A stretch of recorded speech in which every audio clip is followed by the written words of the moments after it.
Ještě chvíli rozpínat ty křídla, je to výška, ze které můžu spadnout dolů, kdykoliv si říkám. Ještě jedna konverzace, ještě chvíli bez rizika, než nastane můj velkolepý přerod z básníka v dospěláka.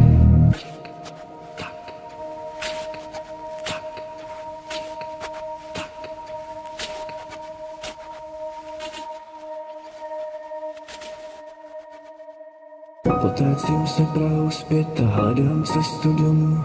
Chtěl bych se vyspovídat, ale bože, není komu. Potácím se Prahou zpět a hledám správné dvířka. Chtě nechtě už zase stojím na hranici zítřka.